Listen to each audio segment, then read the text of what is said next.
Sarap magmotor oh. Rotonda yata to na ewan ko anong tawag. Papunta na tayong Aguinaldo Shrine. Hey! Wow, parang may mga mancha pa oh. Alam niyo yung mga parang kumakalat na kwento before or myths na may mga tunnel daw si Aguinaldo na ito pala yung itsura ng Aguinaldo. Ang tanong, kung totoo may superpowers talaga si Emilio Aguinaldo. Kasi alam ko matanda rin siyang namatay. Tawag dito, panganay ito na anak na babae ni Emilio Aguinaldo kasi laki ng bedroom niya. Nakakatakot din tignan itong mga faucet nila. Wow! Ito yung silid tulugan ni General Emilio Aguinaldo.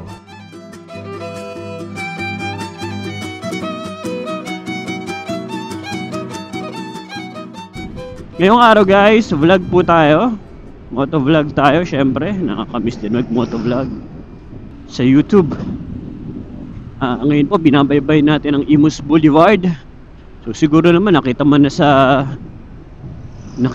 sa thumbnail kung anong loop pupuntahan natin. Yes, tama po kayo. Going po tayo sa Aguinaldo Shrine, ang bahay ni Emilio Aguinaldo sa bandang Kawit, Cavite. Actually guys, ako bukod sa horror, syempre horror contents, kung anong mga klaseng horror contents yan, isa sa mga hilig ko rin is mga historical places, historical events, especially local dito sa Pilipinas. So mahilig ako tumingin-tingin ng mga lumang bahay, mga ancestral house, mga lumang lugar. Tapos yung mga museum, yan, gustong-gusto ko puntahan yan. Yung mga historical na movies, lalo na sa Pilipinas, gustong-gusto ko rin yan. So dito pala sa Imus Boulevard guys, dito yung bagong munisipyo ng Imus. Yan oh, ganda. Tapos bago rin tong stadium nila dito, ayun ang ganda. Tapos kung tama ako, may oval yata sila dyan. Ewan, basta grandstand nila yan dito eh. Anyways, balik tayo sa topic. As I've said, mahilig talaga ako sa mga historical events, places, o whatsoever, mga museum. At sa totoo lang itong pupuntahan natin guys, huling punta ko dito ay college pa ako, first year college. Siguro kailan ba yun? Mga 2011, 2012. Yan. So almost a decade ago. Hindi ko na alam kung anong ganap doon sa Emilio Aguinaldo Shrine. Kung pwede bang magpapasok, kung may bayad ba, kung ano nang meron sa loob. Pero recently nakakita kasi ako dumaan sa news feeds ko yung mga nagtutour nga doon sa Emilio Aguinaldo Shrine. So parang ako, sana makapasok tayo. Sana makita natin yung loob kung anong merong pinagbago, and sana makadiscover tayo ng magagandang info or whatsoever doon sa loob. Excited na ako guys kasi matagal ko na yung gustong puntahan pero yun nga, busy. Tapos wala naman akong dahilan para puntahan yun. Pero dito dahil nagbumotovlog na nga tayo, isa rin yan sa mga gusto kong gawing content sa inyo. Mga puntahan yung mga historical places dito sa bansa natin. Hopefully hindi lang dito sa Luzon, makabisita rin tayo soon sa Visayas, Mindanao, tapos puntahan natin yung iba't ibang historical places. Speaking of historical places, ito rotonda yata to na ewan ko anong tawag, basta parang maganda rin siya. Shoutout sa Imus, sa mga taga Imus yan, kamusta po kayo? Ano pong tawag sa rotonda nyo na to? So, nandito na tayo guys sa isang bypass road na hindi ko alam kung anong tawag sa pangalan ng road na to. Pero anyway, ito yung daan na tagos na papunta doon sa papunta na tong Cavitex, doon sa ginagawang overpass na Calax. Sarap magmotor oh. Pag ganito lang sana lagi yung yung takbo. So ito yung sinasabi ko sa inyo guys, yung overpass na connector ng Calax. Sa mga previous episode ko, yan talaga yung kalugtong ng Calax na from doon sa Arnaldo Highway, Open Canal hanggang dito. Ang pinakadulo niya is itong Cavitex.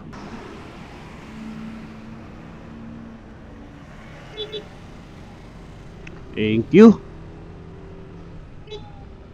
So ito yung ilalim ng overpass na yun guys.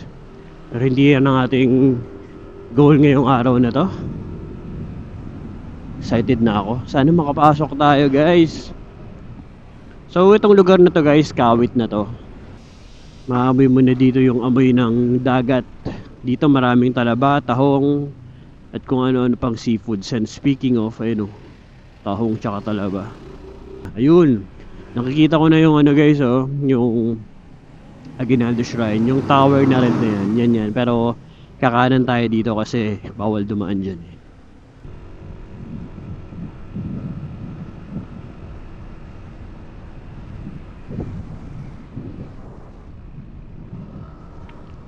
Ito yung parkingan yata sa ilalim.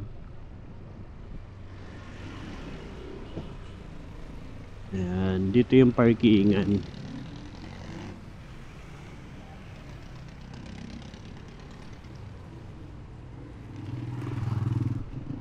At meron tayong magandang parkingan. So guys, nakapag-parking na tayo. At nandito yung motor natin. Punta na tayong Aguinaldo Shrine. Pero bago yan, punta muna, libot-libot muna tayo dito. Kahit medyo tanghali na, 10, hindi masyadong mainit. So si Aguinaldo Shrine. Wow, so ito yun. Ang ganda oh. Isipin mo no, dito si Aguinaldo nagsisigaw, nagproklima ng ating independensya. Tama ba? Independence, Tagalog ng Stig. Hey, naastigan talaga ako sa mga ganito guys. Ewan ko kung ako lang, pero trip na trip ko talaga itong mga historical places. Stig no? Pasok tayo. So guys, kapag magbablog pala kayo dito, kailangan nyo ng permission. So sabihin nyo lang for content. And then, so dapat informative. So basically, kung anong nakalagay dito, yun yung sasabihin nyo. So yeah, iwan lang tayo na ID dito kay kuya. Tapos good to go na tayo. Okay, so pasok tayo sa entrance guys. Wow, so air condition pala rito. Wow, astig.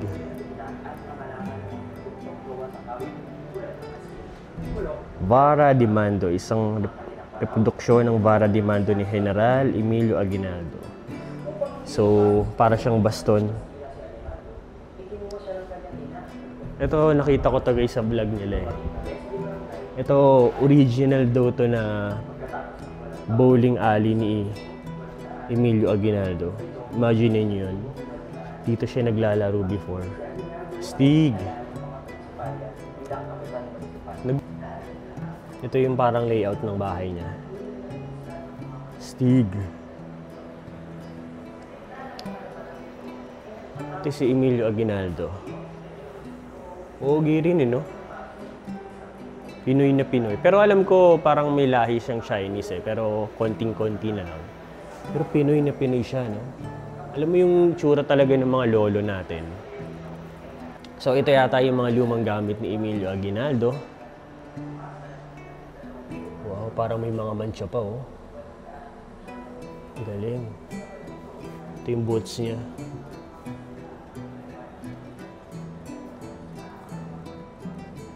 Galing, oh. Wallet. So ito yung lumang wallet niya. 1926. Galing. May temperature. Siguro kaya air condition dito para ma-preserve yung mga lumang gamit ni Emilio Aguinaldo. Kasi kung tama ako, original na gamit yata niya to. So yun siguro yung sagot kung bakit air condition dito. Ang galing, no? Sipin mo, gamit ni Emilio Aguinaldo yan. Malapit sa kamay ko. So lipat tayo dito. Wow, ang ganda. Galing, oh. Gantong-ganto yung mga tema pag lumang pelikula yung tapos historical yung tema, no? Stig, ang galing. Labanan sa Binakayan, November 8 to 10, 1896. Sinakop tayo na ng mga Espanyol, eh. Ang galing. Uy, ito yung astig. Gamit yata ito ni... hindi yata. Parang ano lang to. Mga usong espada nung time na yun. Astig, oh. 1986.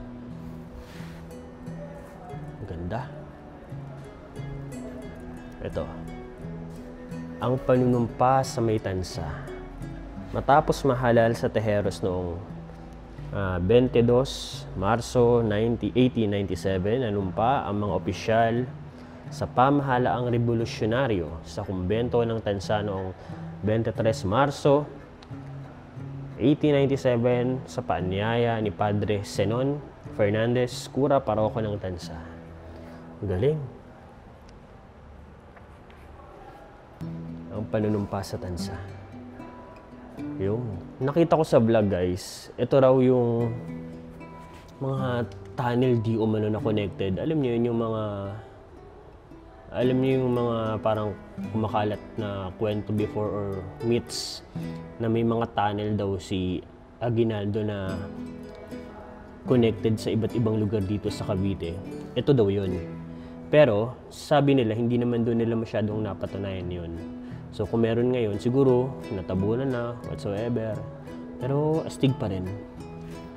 Ang creepy at the same time. Kasi imaginein mo, no? Bunker to.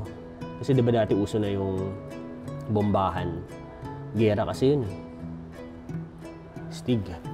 Silungan sa lumalagpak na bomba. Bomb shelter nga to.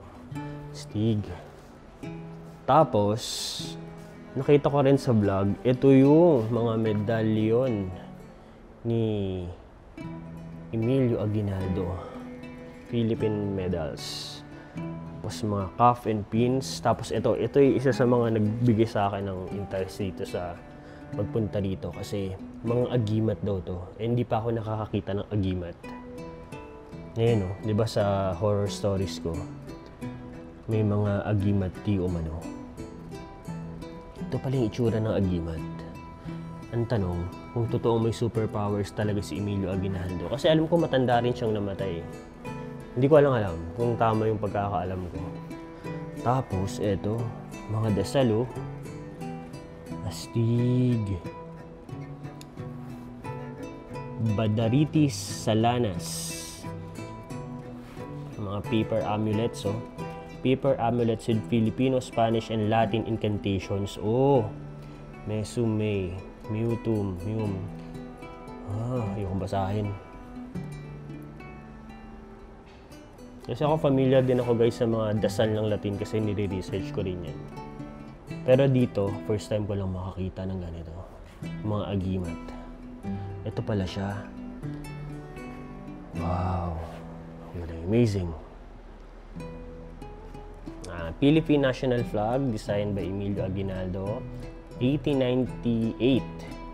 The national flag, unfurled during June 12 Proclamation of Independence, was sewn by Marcela Agoncillo, her daughter Lorenza, and Delfina Herbosa Natividad in Hong Kong. Wow, sana all nakapag Hong Kong.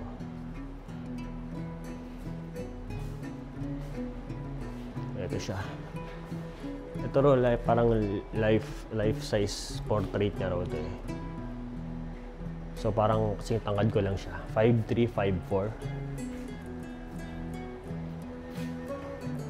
Pamana ni Pangulong Emilio Aguinaldo. Ganda. So, tuloy tayo.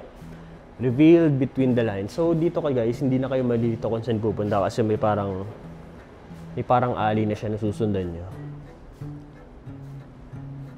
Uy, ano to? Mga lumang bangko. Ewan ko kung pagmamayari ba to ni Emilio Aguinaldo, pero ang astig, ayoko hawakan kasi antik yan. Ito yata sila. Family nila yan. Lumang kagamitan, lumang aparador. Ganito pala yung usong aparador dati. Ganda, no? Alam mo, antik na antik. Ngayon kasi ang uso, Durabox na lang, eh, no? Ito, gamit yata ni Emilio Aguinaldo to. Barel. Ito yung usong barel before. Grabe yung mga quotes dati, no?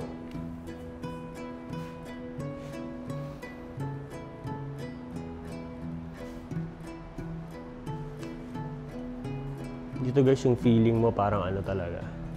Parang ka nagbalik sa nakaraan. Libro. Ano kayong libro to? Lalo na pag mag-isa ka lang. Tapos nakita mo to sa gabi, no? Damit ni Emilio Aguinaldo. Stig. Maliit lang pala si Emilio Aguinaldo. Mas parang kasing laki ko lang siya. Mama Mary. Ito siguro mga una ni Emilio Aguinaldo yan. Ganda, ganda. Next. Mga banta sa unang Republika ng Pilipinas. Threat to the First Philippine Republic. Parang mga ano to. Mga naging problema nila before. Mga sandatang pandigma. Wow, yung una, ito yung sa pinakataas, ito yung German Mauser o Moser. Yung pangalawa, Rolling Black 43 caliber. Pangatlo is Remington P43 Spanish Rolling Black Rifle. Ito Saber, tapos shotgun. Wala lang yung paltik. Yung paltik yata yun, no? Kaso wala eh. Dito yung nakalagay. Ang galing.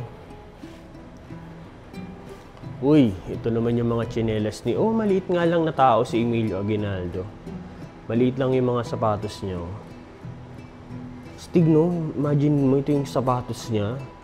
Ilang taon na yung nagdaan, halos 100 years na. Dito pa rin, na-preserve pa rin nila, oh. Galing, no? Tapos parang may mga nagsusuot pa rin naman ng mga ganitong style, no? Galing. Tapos ito yung mga pinagkainan niya. Meron pa kaya siyang DNA sa mga kutsara at tinidor na to? Galing, no? Boots niya. Salakot. Sombrero. Tapos, epaulets. Shoulder strap with the rank of general with one yellow sun on blue field made of gold metal thread. Wow! Gold ba yun? Grabe yung panyo nila dati, no? Merong borda ni Emilio Aguinaldo. Tagumpay. Cigar box. Ganito yung sigarilyo dati, yung lalaki. Isang haba pa lang, parang nakaisang kaha ka na, no? Next, ceremonial key.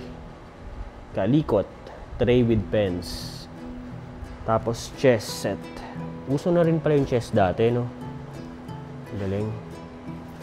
Canes. Ito yung mga baston ni Emilio Aguinaldo. Talagang umidad siya kasi nagbaston siya, eh.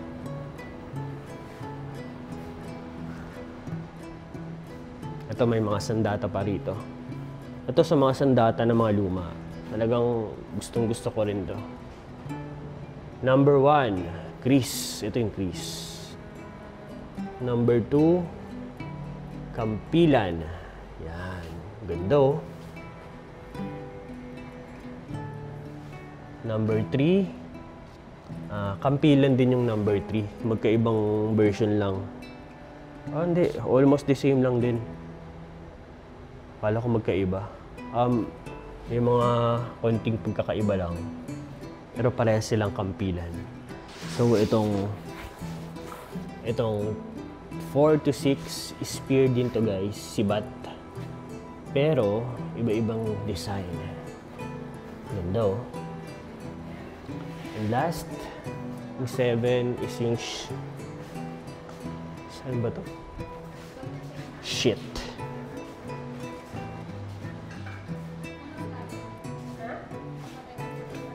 Anyway. Left side. Ano ma'am? Left side muna, okay. So guys, dito tayo, after natin dito sa first part nila na air condition, mostly yung gamit ni Emilio Aguinaldo. Dito po ang next natin, yung second floor, which is yung bahay na nila. So sabi nila dito is, una daw is left side daw yung pupuntahan natin. Wow! Ang tama ako nung pagkaka-research, itong floor nila na to is, ito pa yata yung original. Meaning, nadaanan talaga ni Emilio Aguinaldo to. Wow! Ang ganda oh! So, dati talaga may may kuryente na talaga, no? Ganda.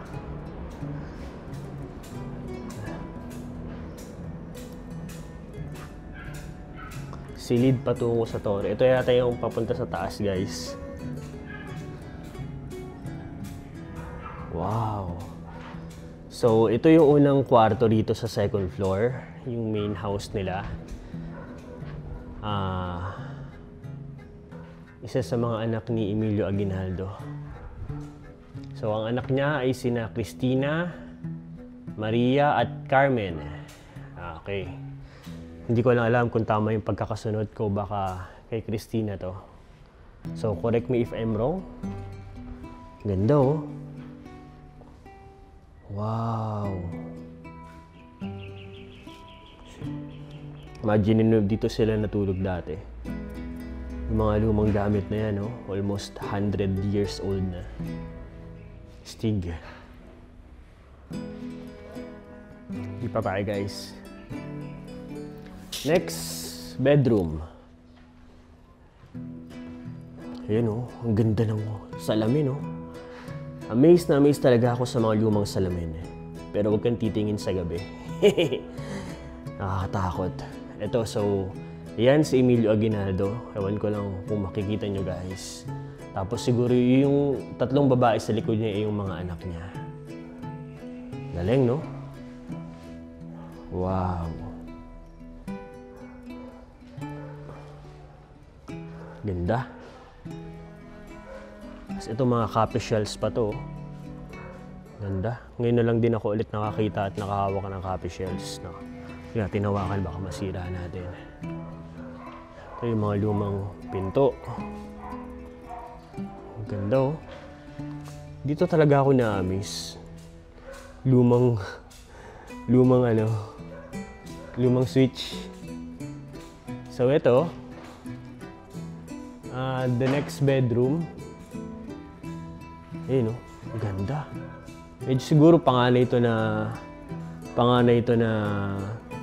tawag dito, panganay ito na anak na babae ni Emilio Aguinaldo kasi laki ng bedroom niya. Siguro naman pag panganay ka, may say ka para magkaroon ng ganito kalaki na bedroom. Actually, pang master's bedroom na nga ito pero hindi. Nandun pa yata sa kabila yung master's bedroom ni Emilio Aguinaldo. Ganda, no? Sino kaya itong nasa portrait na to? Sila ba to? Hindi ko lang alam. Ayun, no? Palaki rin ng palaki yung salamin bawat kwarto. Stig. Bawal lang pumasok guys sa mga room kasi syempre pine-preserve nila yan.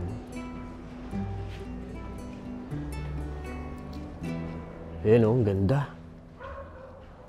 Wow. Dati, uso talaga yung ganun, no? Yung sa mga bedroom, tapos may parang kisame. Ano kayang purpose niya, no? Tapos ito yung mga lumang aparador din. Na may mga salamin. Actually, naabutan ko pa yung ganyang style, guys, pero hindi na ganyan kaluma. Ganda, no? Usong-uso na rin talaga yung mga rocking chair noon, no? Kasi ito, lumang aparador din. Mga drawer. So, dito, sa pinakadulong alley din, dito naman yung CR siguro ng mga girls. Ito pala yung CR ng lumang panahon, no? Stig. Nakakatakot din tignan tong mga faucet nila, no? Ganda. And tapos meron din silang bathtub, no? Halatang mayaman talaga sila before, no? Actually, mayaman talaga sila dati. Kasi para magkaroon ka ng ganitong klaseng bahay, design, syempre pangulo ka, di ba? Next is, ito yung tinatawag nilang balkon ng mga makasalanan. Ayon dun sa napanood ko na vlog regarding dito sa balkonahe na to. Dito raw nagkakaroon ng meeting sila Emilio Aguinaldo, tsaka yung mga, syempre, mga partido niya. Para sa mga plano nila sa pakikipaglaban, mga strategies nila, or tungkol sa pagiging pangulo niya, dito raw nila ginagawa. At the same time, dito raw, for example, may diba yung tatlong dalaga niya? Dito raw niya pinapapunta yung mga manliligaw niya. Nila pala, sorry. So, hindi ko alam kung bakit pinangalanan itong balkon ng makasalanan, pero syempre, baka dahil sa mga strategies nila, I don't know. Pero ang astig, dito sila nag-meeting before. Wow, ganda. So guys, sana nag-enjoy kayo sa tour na to, kasi ako enjoy na enjoy. Gusto ko talaga yung mga ganitong pinupuntahan aside sa magagandang view. And almost nakakalahati na rin natin, or more than half na yung napupuntahan natin dito sa bahay ni Emilio Aguinaldo, at hopefully nag-enjoy kayo. So punta na tayo doon sa other side, kasi diba sa left side tayo kanina pumunta nung pag-akit natin. So yung right side naman yung pupuntahan natin. Okay? So from balkon ng mga makasalanan, madadaanan mo ulit yung tatlong kwarto ng mga anak na girls ni Emilio Aguinaldo. Tapos, if I'm not mistaken, itong rooms papunta doon sa taas, nandito yung kwarto ng mga anak na lalaki ni Emilio Aguinaldo. Yung second na palapag is sa anak na panganay ni Emilio, which is si Miguel. And the next na palapag is doon naman sa isa pa niyang anak na si Emilio Aguinaldo Jr. Hindi ko alam kung yun ba yung bunso, pero siguro yun yung bunsong anak ni Emilio Aguinaldo. Tapos the next is yung papunta na doon sa tower nila, yung watchtower nila. Okay, so balik na tayo. Ito yung inakita natin kanina.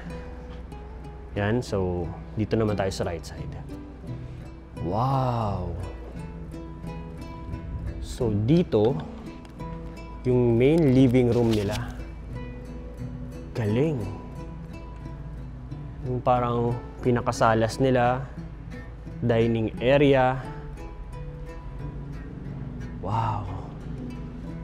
Puntahan muna natin dito. Ganda. So, unahin muna natin pala dito. Ito yung silid tulugan ni General Emilio Aguinaldo. So, ito yung master's bedroom nila. Siguro nila ng asawa niya. Oh, syempre. Ganda. Akala ko ang ganda na nung kwarto nung panganay na babae ni Emilio Aguinaldo. Pero grabe. Mas maganda pala to. Pangpangulo talaga ng Pilipinas. Ganda oh. Stig din itong suot ng damit na black na to. Tapos yung salamin doon sa gitna, oh. Wow! So next, so syempre dito yung ano niya, master's bedroom. Lalabas lang siya. Dito na yung main living room nila. Siguro meeting area, pangpanauhin niya ng mga bisita. Ganda, oh. Tapos doon siguro mga kainan. Mahilig siya sa lamesa, no? Wow. Tapos dito sa taas, grabe rin yung detail, guys, oh. Ganda. Dito, maliit na silid tanggapan. So parang ano siguro to. Parang for example, may mga bisita. Dito mo na pinapatuloy. Doon sa taas, yun yata yung mga kwarto ng mga binata niya eh. Kung tama ako. Ganda.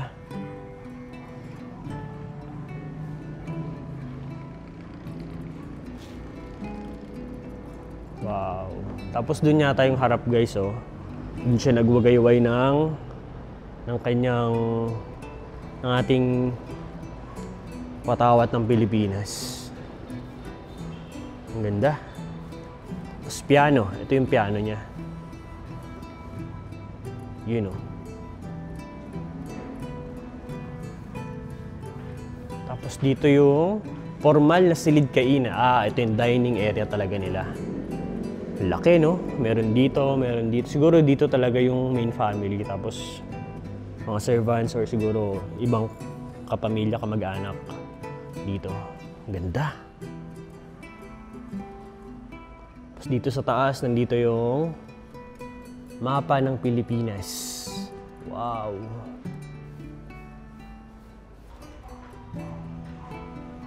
Ito, ang laki ng mirror na to. Wow. Grabe, no? Hindi ko lang alam kung original pa ba to. Pero ayoko hawakan. Ganda. Tapos kung may nakita rin ako sa vlog, alam ko nauusog to eh. Oh, di ba? Tama ako. Nauusog to eh. Ayoko na lang galawin, baka masira ako. Pero para siyang pwedeng gawing patungan ng mga baso. Mga kung ano-ano. Yan, ito. Baka pwede natin itong magalaw para mapakita ko sa inyo. Ito. Ayan, o. Ayan, o. Nauusog siya. Ayoko baka masira ako. Basta alam ko, guys, nauusog yan pa ganun. Tapos pwede mo siyang patungan ng mga baso o kung ano mang gamit mo. Ganda. Uy.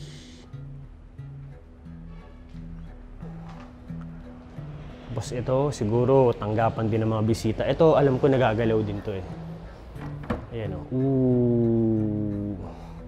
Dito, siguro kaya ganyan yan, kaya ganyan yung design. Is pwede mo siyang lagyan ng mga armas. Siyempre, pag biglang may sumugod kay ating presidente, eh siyempre, ready sila. May mga ready kagad na armas. Tapos, dito guys, dito sa likod ng ano na to, dito sa likod nito, alam ko ito yung kanilang kusina. Ito. Kitchen. Yan. Dito yata nagluluto yung siguro mga katiwala ng pamilya Aguinaldo. Tapos, base dun sa nakita ko guys sa isang vlog na napanood ko regarding dito. Nakikita niyo ba tong kulay red na yan? Or brown? Yan daw is yung parang water tank ng bahay na to. So parang inumin nila. Nakadesign daw yan dito sa loob ng bahay na nakalagay. Kasi diba usually yung mga water tank sa labas or sa taas. Pero yan, dinesign talaga dito sa loob ng bahay. Kasi dati, alam niyo naman, maraming nagtatangka kay press. Eh syempre baka pwedeng lagyan ng something. Tapos for safety reasons, nilagay sa loob para safe lahat. Siguro kung gets niyo yung logic, sana magets niyo. Tapos, ito yung Silid, kainan, parang ano dito, isang dining area din nila. Tama, stig. Sa kusinang ito, sabay-sabay niluluto ang walong magkakaibang putahe. Wow! Idinadaos ang mga pinakamalalaking pagtitipon sa taon ng pagdiriwang ng araw ng kasarinlan kung Hunyo 12. Okay. So, dito sa taas, mga pictures, mga old personalities, mga important personalities, mga bayan na rin yung iba. Not sure sa iba, kasi although mahilig ako sa history, nakalimutan ko na yung ibang history. So, ito na pala yung labasan, guys. So, basically, ito na yung pinakadulo ng tour ng bahay ni Emilio Aguinaldo. Hopefully, nag-enjoy kayo kasi ako nag-enjoy na rin. Pero hindi pa natatapos dito yung pag-tour natin sa bahay ni Emilio Aguinaldo. Pupuntahan pa natin yung shrine niya mismo, yung kung saan siya nakalibing. Alright, so glimpse lang natin ang bahagya itong bahay niya. Saglit. In 3, 2, 1, let's go. Tapos punta tayo sa labas. Okay. So, ito yung pababa. May pusa. Meow, meow. Ito yung swimming pool before ni Emilio Aguinaldo, ng family niya. Ang tanong, paano mo lalagyan ng tubig yan? Mano-mano.